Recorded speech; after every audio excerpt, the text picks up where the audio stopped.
एक गांव में एक किसान अपनी पत्नी के साथ रहता था। वह बहुत सीधा साधा और एक आम आदमी था। उसकी पत्नी भी उसी की तरह भोली और नेक दिल औरत थी। दोनों पति पत्नी घर आए मेहमानों की अच्छी खातिरदारी करते थे, लेकिन उन्हें ऐसे मेहमान पसंद नहीं थे जो आने के बाद जाने का नाम ही ना ले। वे चाहते थे कि मेहमान आए मगर एक दो दिन रुककर वापस चले जाएं। मेहमान अगर ज़्यादा दिन रुक जाते हैं तो उन्हें ज़्यादा खर्च और परेशानी उठानी पड़ती थी। एक बार की बात है, किसान के यहाँ उसका साला अपनी पत्नी तथा बच्चों के साथ घूमने आया और उसकी पत्नी बहुत खुश हुए। दोनों ने उन लोगों की अच्छी खातिरदारी की। 2-3 दिन के बाद उन लोगों को वापस लौट जाना था, लेकिन यहाँ की खातिरदारी देखकर उन लोगों ने कुछ दिन और रहने का मन बना लिया। अब तो किसान और उसकी पत्नी सोच में पड़ गए, क्योंकि उनके रुकने से किसान को परेशानी होने लगी थी और बच्चों ने भी धम्मा चौकड़ी मचाकर नाक में दम कर रखा था।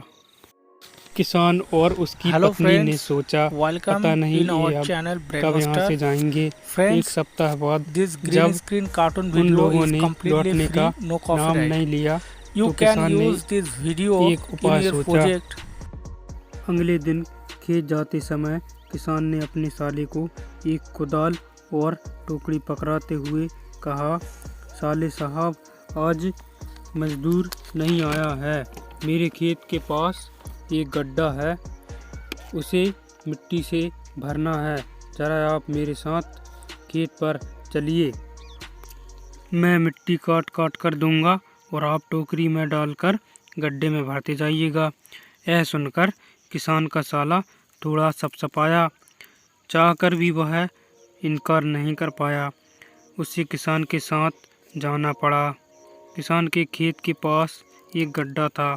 हालांकि उस गड्ढे से किसान का कोई लेना देना तो नहीं था, परंतु साले को सबक सिखाने के लिए उसने मिट्टी काट काट कर भरना शुरू कर दिया। मिट्टी धो धो कर साले का अंग अंग दुखने लगा। भूख के मारे पेट में चूहे कूदने लगे। रो धोकर उसे शाम तक मिट्टी उठानी पड़ी।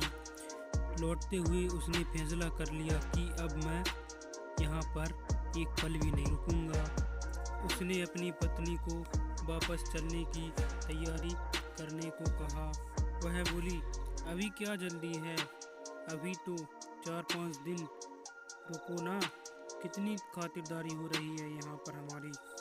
उसने मुंह बिगाड़ कर कहा, खातिरदारी हो रही है, मुझे नहीं रुकना यहाँ पर, तुम्हें रुकना है तो रुको, कल सुबह मैं यहाँ से चला जाऊँगा। सुबह हुई तो साला बिना कुछ खाए पिए ही वहाँ से चल पड़ा।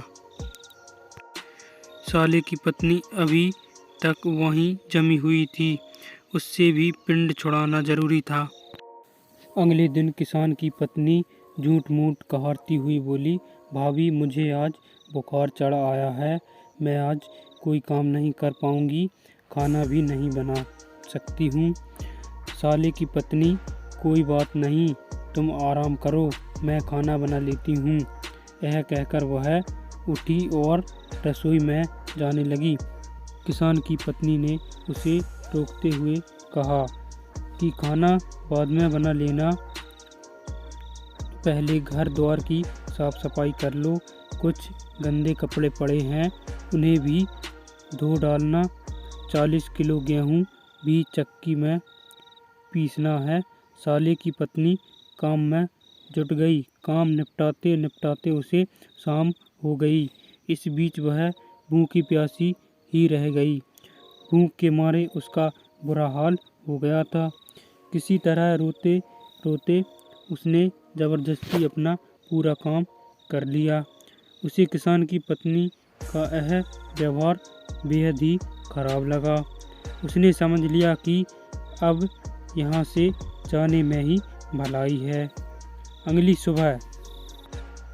सुबह वह बच्चों के साथ जाने लगी तो किसान की पत्नी बोली, भाभी मेरी तबीयत खराब है, अभी 2-4 दिन और रुक जाती तो अच्छा रहता।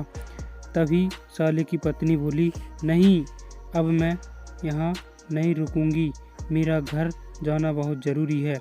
यह कहकर वह बच्चों के साथ चली जाती है।